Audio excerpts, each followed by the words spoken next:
Hello. चलिए दोस्तों, देखिए अब वीडियो का लेंथ लंबा हो गया और यो कट गया था पिछला क्वेश्चन, ठीक है। तो वहीं से मैं फिर से कंटिन्यू कर दे रहा हूँ, ठीक है। चलिए, ताकि छूटे ना।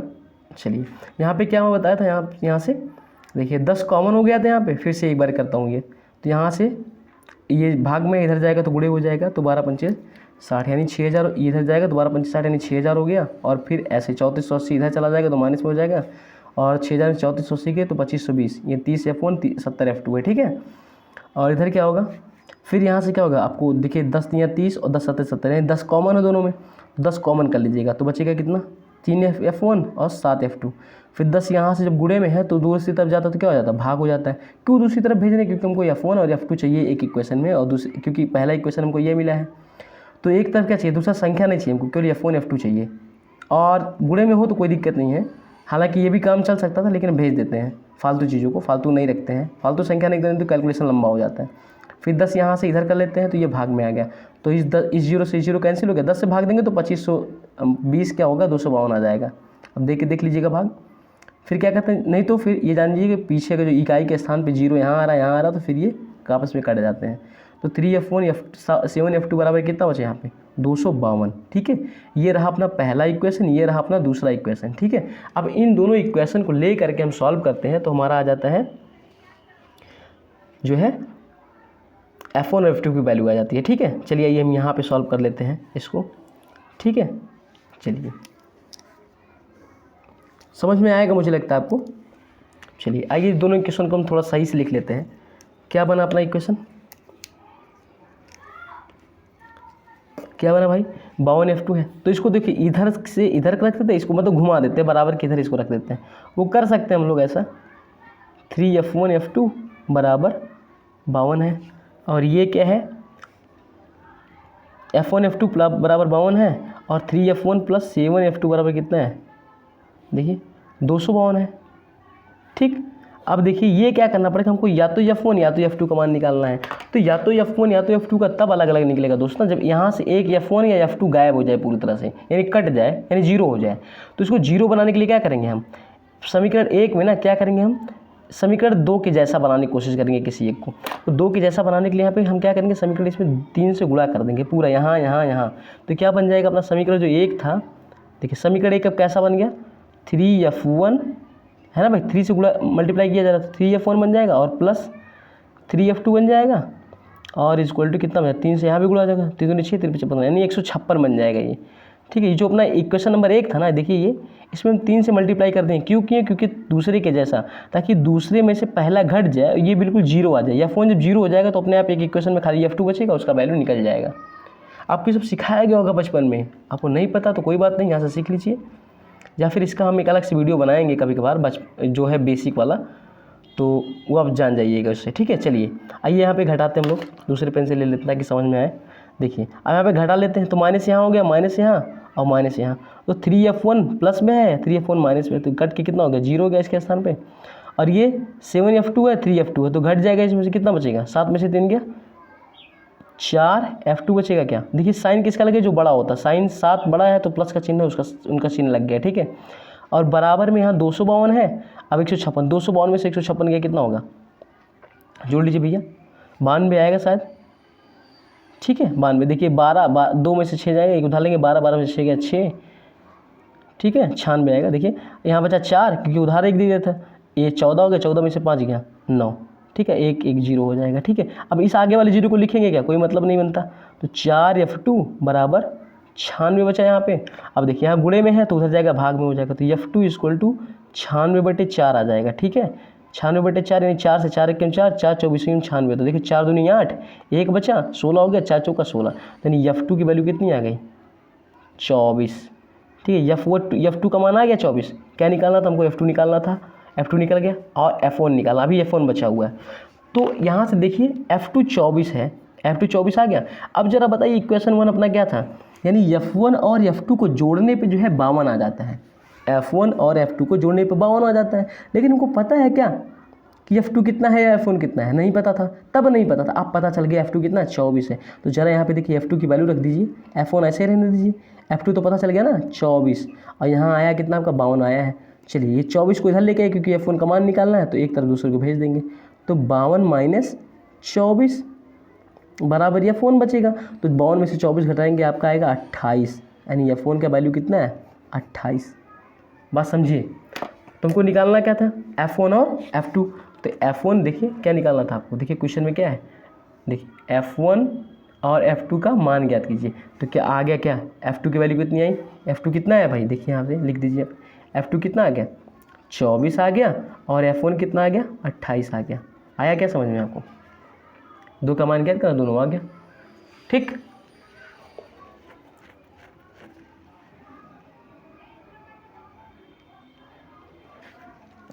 देखिए F1 और F1 आ गया, F2 आ गया, क्या यहाँ से देखिए F1 F2 आ गया, यही निकालना था हमको वैल्यू।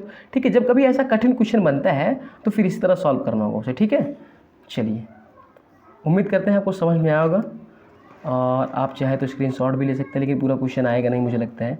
चलिए ये है सॉल्यूशन का, स्क्रीनशॉट ले सकते हैं आप, बाद में इसको समझ के देखिए, या तो फिर वीडियो को दोबारा रिवाइज कर लीजिए, पता चल जाएगा कौन कहाँ से क्या क्या किया गया है। ठीक, चलिए आइए हम लोग अगले क्वेश्चन पे चलते हैं।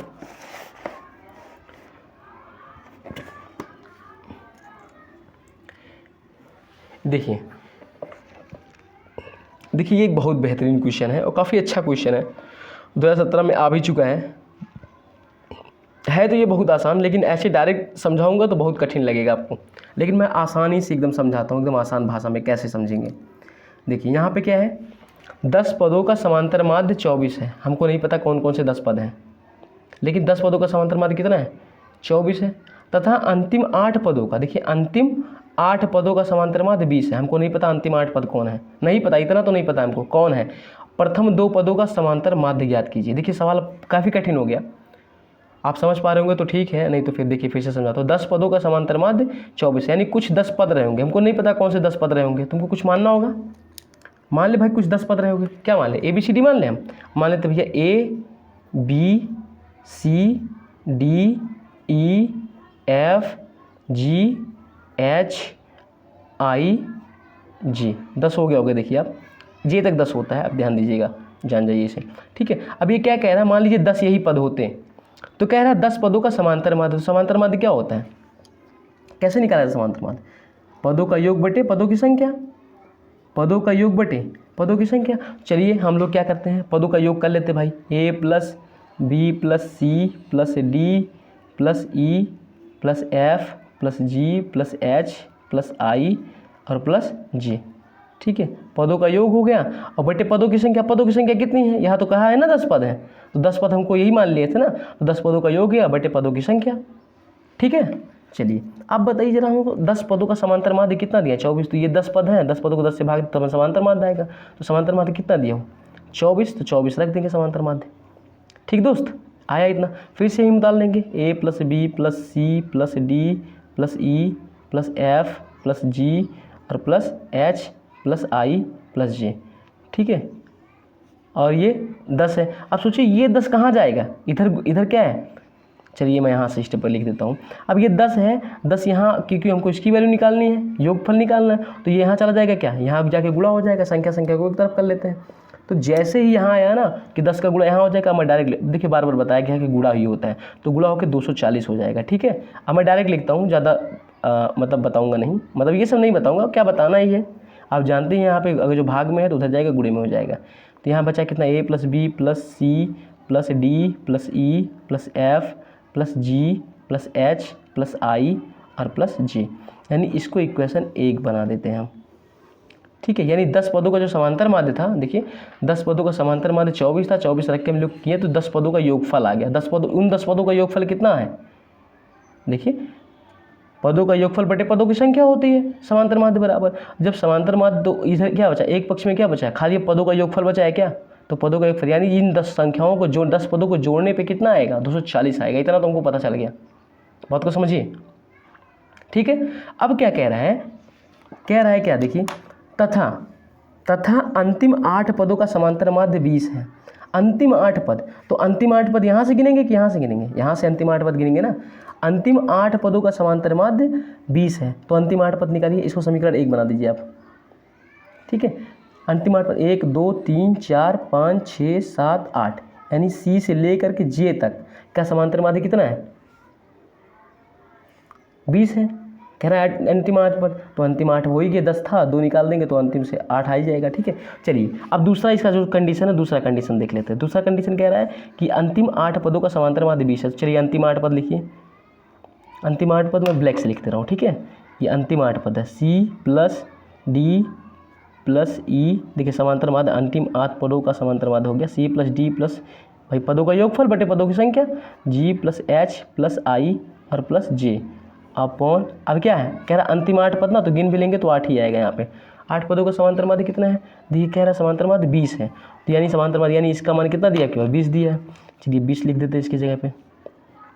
सी plus D plus E plus F plus G plus H plus I और प्लस जे। अब ये 8 कहाँ जाएगा? यहाँ जाके गुणा हो जाएगा क्या? ठीक है, तो देखिए कितना आ गया, ये 8 यहाँ चला गया ना भाई, भाग में है, इधर चला आएगा। C plus D plus E plus F plus G plus H plus I plus J बराबर कितना आ गया? 20 अट्ठे 160, यानी ये कितना हो गया समीकरण? आप इसको 2 बना लीजिए। ठीक है, अब क्या कह रहा है? हो गया भाई इतना, यानी अब जो 8 अंतिम 8 पदों का जो समांतर माध्य जो था 20 था, देखिए 20 था, तो अंतिम 8 पदों का योगफल कितना आ गया? 160 आ गया क्या? अब बताइए आप यहाँ से एक बात सुनिए, देखिए क्वेश्चन में क्या दिया है? प्रथम 2 पदों का समांतर माध्य ज्ञात कीजिए। तो प्रथम 2 पद, अब प्रथम 2 पद कैसे आएगा बताइए? प्रथम 2 पदों का समांतर माध्य आएगा कि नहीं? प्रथम 2 पदों का आ जाएगा। देखिए कैसे, ये प्रथम 10 पद है, देखिए पूरा 10 पद है, और ये अंतिम 8 पद है, तो अगर जो पूरा 10 पद में से अंतिम 8 पद घटा देंगे तो क्या अपना प्रथम 2 पद आ जाएगा कि नहीं? नहीं समझे आप?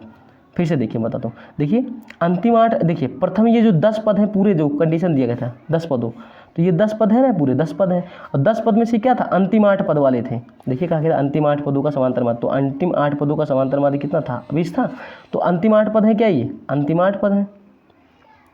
ठीक है, और ये 10 पद हैं, तो अगर जो मैं इसको इक्वेशन 1 में से इक्वेशन 2 घटा लूँ तो क्या आ जाएगा अपना?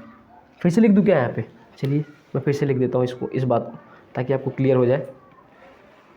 यहाँ लिख देता हूँ भाई ना इक्वेशन, ताकि आपको क्लियर हो जाए। ठीक है, चलिए मैं यहाँ से फिर से लिख देता हूँ। इक्वेशन 1 240 बराबर क्या है?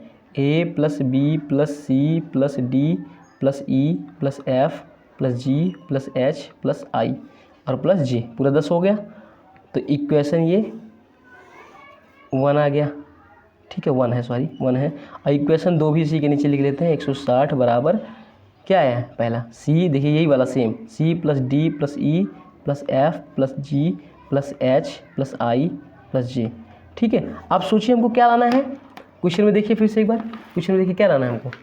प्रथम 2 पद लाने हैं, प्रथम 2 पद लाने हैं, 2 पदों का समांतर माध्य निकालना है, तो प्रथम 2 पद तो आ जाए, समांतर माध्य तो निकल ही जाएगा। अब प्रथम 2 पद सर कैसे आएगा? सोचिए इस 10 में से 8 घटा ले, अंतिम 8 है, ये पूरा 10 है, ये अंतिम 8 है, तो अंतिम 8 को घटा लेंगे तो क्या आ जाएगा? प्रथम 2 बचेगा कि नहीं बचेगा? आइए घटा लेते हैं, इधर भी माइनस इधर भी माइनस, इधर माइनस होगा तो सारा माइनस हो जाएगा, सारा माइनस हो जाएगा। अब देखिए ये प्लस सी है, ये माइनस सी है, इससे ये कट गया, इससे ये कट जाएगा, इससे ये कट जाएगा, इससे ये, और जी से जी, एच से एच, आई से आई, जी से जे कट जाएगा, तो बचेगा क्या? कट गया, यानी कटने का मतलब क्या? घट गया, घट के 0 आ गया, तो कोई मतलब नहीं, उनको लिखेंगे नहीं, तो 240 में से ऐसे 160 भी घट जाएगा। कितना बचेगा यहाँ पे सर? 80 बचेगा। यहाँ बचेगा कितना? ए प्लस बी ही तो बचेगा ना, बाकी सब तो 0 हो गए। ठीक है, तो प्रथम 2 पदों का योगफल आ गया, ये क्या आ गया? योगफल। ठीक है, प्रथम 2 पदों का योगफल नहीं है ये, अब क्या लिख देते हैं यहाँ पे? प्रथम 2 पदों का योगफल। ठीक है, प्रथम 2 पदों का योगफल है ये। अब क्या निकालना है हमको? प्रथम 2 पदों का समांतर माध्य, तो प्रथम 2 पदों का समांतर माध्य मैं डायरेक्ट यहाँ से लिख देता हूँ। प्रथम 2 पदों का समांतर माध्य क्या होगा? प्रथम 2 पदों का योगफल, तो प्रथम 2 पदों का योगफल मतलब ए प्लस बी, और बटे अब 2 पद है ना 1 2, तो 2 पद से भाग 2 से भाग दिया जाएगा। चलिए अब समांतर माध्य यहाँ ये समझे रहिए, यहाँ पे ऐसे से है। ठीक है, ए प्लस बी का मान कितना है? 80, 80 लिख देते हैं, यहाँ 2 से भाग कर देते हैं, तो कितना आ गया? 40 आ गया क्या? तो प्रथम 2 पदों का, देखिए प्रथम 2 पदों का समांतर माध्य कितना आ गया? 40। ठीक है दोस्त, यही आंसर आ गया आपका।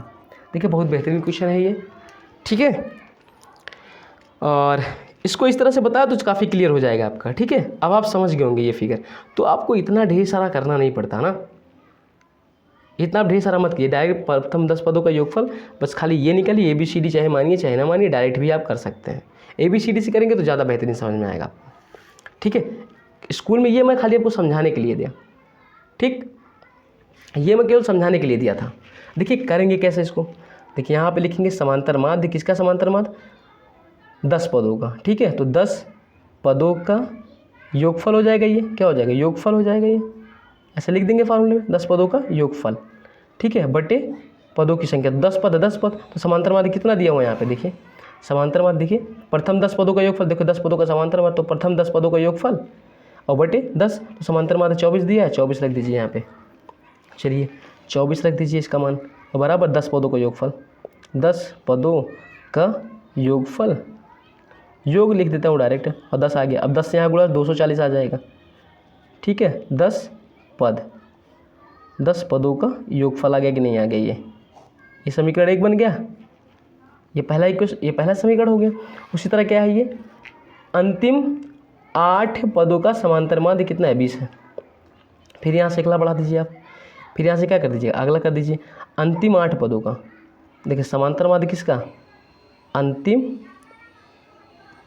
8 पदों का योगफल, क्योंकि योगफल भाई समांतर माध्य निकालेंगे तो योगफल बटा संख्या पद, तो अंतिम 8 पद कितने हैं, 8 ही तो है ना, कह भी रहा है कि अंतिम 8 पद, ठीक है दोस्त। अंतिम 8 पदों का योगफल, चलिए देखिए अंतिम 8 पदों का समांतर माध्य पहले 20 दिया, तो 20 यहाँ रखेंगे, और अंतिम 8 पद ये लिखेंगे, अंतिम 8 पद ऐसे लिख देंगे अपना, ठीक है, बटे 8, 8 से यहाँ गुणा हो जाएगा तो 160 हो जाएगा। ये कितना आ गया, अंतिम 8 पदों का योगफल आ गया। आप जरा सोचिए, 2 इक्वेशन बन गया कि नहीं, इक्वेशन नंबर 2 बन गया। ये 10 पदों का योगफल 240, अंतिम 8 पदों का योगफल 160 है, तो अब ये अंतिम 10 पद में से अंतिम 8 पद घटा लेंगे तो प्रथम 2 पद आएगा कि नहीं, तो यानी प्रथम 2 पदों का योगफल, देखो ये भी योगफल है, ये भी योगफल है, तो इसका मतलब 240 में से 160 गया 80, ये क्या आ गया, 10 पदों का योगफल में से अंतिम 8 पद घट गए तो कितना आया, प्रथम 2 पद आया कि नहीं, प्रथम 2 पद, प्रथम 2 पदों का योगफल, ठीक है सर, प्रथम 2 पदों का योगफल आया। ये प्रथम 2 पदों का योगफल, देखिए ये आया कितना, 160 के, अंतिम प्रथम 2 पदों का योगफल, प्रथम 2 पदों का योगफल आ गया, तो क्या निकालें, प्रथम 2 पदों का समांतर माध्य, यानी A + B, यानी प्रथम 2 पद और बटे 2, 2 पदों योगफल बटे 2 कर देंगे तो 80 में से चले गए 40, ठीक है, 2 से भागे तो 40 आ जाएगा आपका, तो ये आ जाएगा समांतर माध्य, यही सेम चीज़, ठीक है। तो इतना बड़ा नहीं, ये खाली समझाने के लिए आपको दिया गया था, ठीक। आगे किया जाए भाई,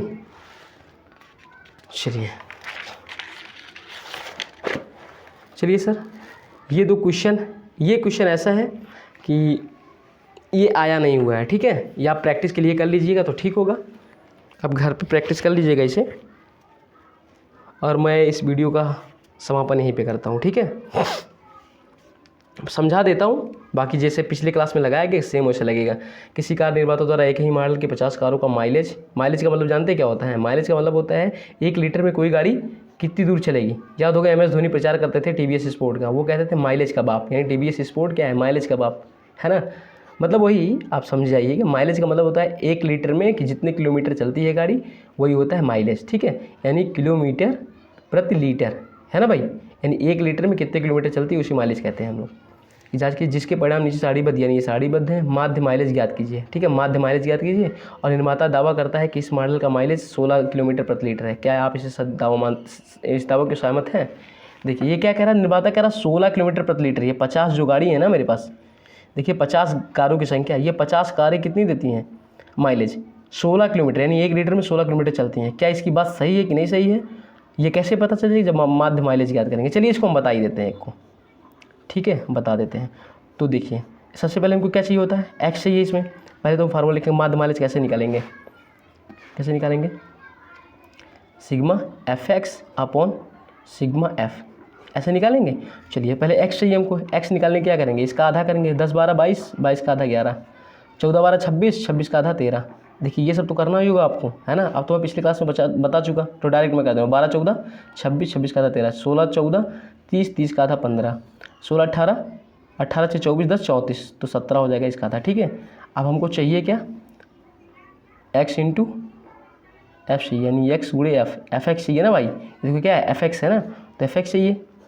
देखिए ये x आया अपना, एफ एक्स चाहिए, तो एफ एक्स चाहिए तो हम क्या करेंगे, इन दोनों का गुणा करेंगे भाई, f का और x का गुणा करेंगे, ऐसे 77 हो गया, 12 3 156 हो गया, 15 18 पंचे 90 3 270 हो जाएगा, 13 7 17 51 17 170 51 170 51 221 हो गया क्या, 70 51 की 1 5 7 17 5 5। ठीक है, ठीक भाई। अब यहाँ से सिग्मा एफ एक्स आ जाएगा, सिग्मा एफ एक्स आ जाएगा, जोड़ लो भाई, 7 6 13 1 14 4 1 हासिल, 1 हासिल, 7 5 12 और 7 19 2 21 19 2 21 21 1 22 की 2 2 हासिल, 2 हासिल, 1 3 5 और 2 7, कितना आया भाई,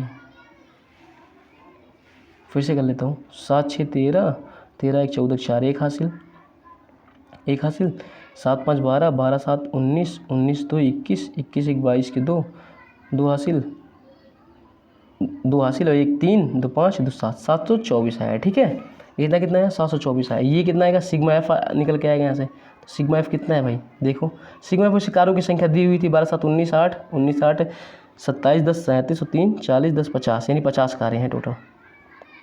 ठीक भाई, 50 कारें हैं, देख लेते हैं कितना आता है, तो टोटल 50 कारें हैं।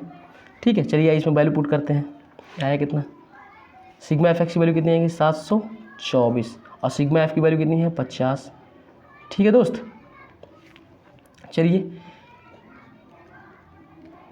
एक तरीका मैं बताता हूँ। देखिए जब जीरो से भाग देना हो ना तो ज़्यादा आसान हो जाता है, तो क्या करेंगे आप, इसको पूरा जीरो बना लीजिए। क्या करेंगे, जितना जीरो आएगा दशमलव के स्थान बाएं स्थान पे खिसक जाएगा। बताया हूँ आपको कि दशमलव यहाँ होता है लेकिन दिखाई नहीं देता, लेकिन जब नीचे जीरो से भाग देते तो दशमलव इस तरह खिसकते चला जाता है ना।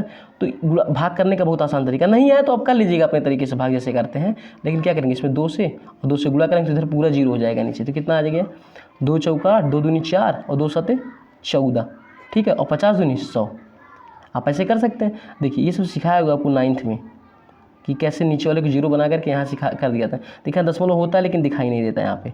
ठीक है, लिखते नहीं है बस खाली, क्योंकि दशमलव के बाद जीरो को कोई मतलब नहीं, तो लिखते नहीं। अब देखिए 2 जीरो से भाग करेंगे दशमलव कहाँ, 2 स्थान बाएँ खिसक जाएगा कि नहीं, यानी 1 2 यानी यहाँ आ जाएगा। तो कितना आ गया, 14.48 किलोमीटर प्रति लीटर आया क्या, यानी समांतर माध्य कितना, माध्य माइलेज कितना आया 14.48। और इन्होंने दावा कितना किया था, 16 किलोमीटर का। ठीक है, कितना दावा किया था, 16 किलोमीटर का किए थे ये दावा, अब आया कितना 14.48। तो इसका मतलब क्या है, आप इसे सहमत हैं इस दावे से, मतलब ये दावा क्या करते हैं, ये झूठ कह रहे थे कि सही दावा कर रहे थे, इसका मतलब झूठ कर रहे थे। ये 16 बता रहे थे, वहाँ कितना है 14.48। ठीक है, तो क्या कह रहा है, माध्य, देखिए पहला क्वेश्चन था माध्य माइलेज ज्ञात कीजिए। ठीक है, और निर्माता यह दावा करता है कि इस मॉडल की माइलेज को 16 किलोमीटर की, आप इस दावे से सहमत है, नहीं सहमत है। देख लेते हैं कितना झूठ बोलता है ये। तो कितना झूठ बोला, यानी 16 बता रहा था, ये क्या बता था 16 बता था, माध्य माइलेज 16 बता रहा था ये, और हम लोग कितना लेके आए हैं 14.48। तो ज़रा बताइए कितने का अंतर है इसमें, 16 में से 14.48 घटाएंगे तो कितना आएगा 52, और यहाँ से 1 आएगा, यानी 1 किलोमीटर प्रति लीटर, है ना, यानी इतना ही झूठ बोल रहा था ये। ठीक है, इतना ही झूठ दावा कर रहा है, 1.52 किलोमीटर प्रति लीटर का झूठ बोल रहा था। बात समझिए, झूठा दावा कर रहा था। तो आ गया भाई, माध्य माइलेज आ गया। हालांकि ऐसा क्वेश्चन आया नहीं है कभी, लेकिन हो सकता है आ जाए, तो आप कर लीजिएगा इसे प्रैक्टिस, बाकी आपकी इच्छा। ठीक है, इससे रिलेटेड जितने क्वेश्चन आए थे अब तक बोर्ड पेपर में, मैं उसे करवा दिया हूँ। ठीक है, चलिए एक क्वेश्चन और है, और उम्मीद करते हैं आप घर से कर लीजिएगा। आप इसको तो नहीं बताएंगे, आप कर लीजिएगा, क्योंकि सेम वैसा ही माध्य ज्ञात करना है इसमें, बिल्कुल सेम क्वेश्चन है ये, कुछ करना नहीं है इसमें, बिल्कुल वैसे ही लगेगा। विद्यार्थियों के समूह में अपने पर्यावरण सचेतना अभियान के अंतर्गत एक सर्वेक्षण किया गया, जिसमें उन्होंने एक मोहल्ले के 20 घरों में लगे हुए पौधे से संबंधित निम्नलिखित आंकड़े एकत्रित किए। प्रति घर माध्य पौधों की संख्या, मतलब प्रति घर में कितने पौधे आएंगे, उनका माध्य निकालना है। और माध्य ज्ञात करने के लिए आपने किस विधि का प्रयोग किया, तो अब तक हम लोग चैप्टर में किस विधि का प्रयोग कर रहे थे, प्रत्यक्ष विधि का, तो यहाँ लिख देना प्रत्यक्ष विधि का। ठीक है, यहाँ विधि छोटी मात्रा रहेगा। ठीक है भाई, हाँ, संख्या ज्ञात कीजिए। माध्य ज्ञात करने के लिए आपने किस विधि, तुम लोग किस विधि का प्रयोग करते हैं, sigma F x upon sigma F. ये क्या है, संक्षिप्त विधि तो है ये। और प्रयोग किया और क्यों किया, ये भी कह रहा भाई क्यों इसका किएंगे, क्योंकि डेटा क्या था, बहुत छोटा था, ये सब छोटे नहीं है, इसलिए हम लोग संक्षिप्त विधि का, नहीं तो माध्य विचलन का करते हैं। है ना भाई। बड़े डेटा के लिए क्या होता है, माध्य विचलन, अभी मैं आगे पढ़ाऊँगा। माध्य विचलन या पग विचलन विधि का प्रयोग करते हैं। अब बस अगला चैप्टर इसके बाद वही स्टार्ट होगा, माध्य विचलन या पग विचलन विधि, ठीक है। चलिए तब तक के लिए दोस्तों आप लोग ये पढ़िए और आप कमेंट जरूर करके बताइएगा कि अगला चैप्टर मैं कौन सा डालूंगा, स्टैटिस्टिक के बाद कौन सा चैप्टर डालूँ, या ये भी बताइएगा कि समझ में नहीं आया ये ज़रूर बताइएगा। कमेंट जरूर कीजिएगा ना, जिससे मुझे पता चले कि इसमें और क्या सुधार करने की ज़रूरत है। मुझे लगता है कि मैं काफ़ी तेज़ तो नहीं पढ़ाया, ये तेज़ पढ़ाया हूँ तो भी बताइएगा, ठीक है। अब क्या करूँ दोस्त, इतना लंबा वीडियो बन गया है, मैं खुद ही नहीं सोचता था कि इसमें 3 वीडियो बनाना पड़ेगा पर्सनली एक के लिए, लेकिन तब तो बन ही गया, अब क्या ही किया जाए। चलिए दोस्तों, बाय बाय, और आप पढ़ते रहिए, खुश रहिए।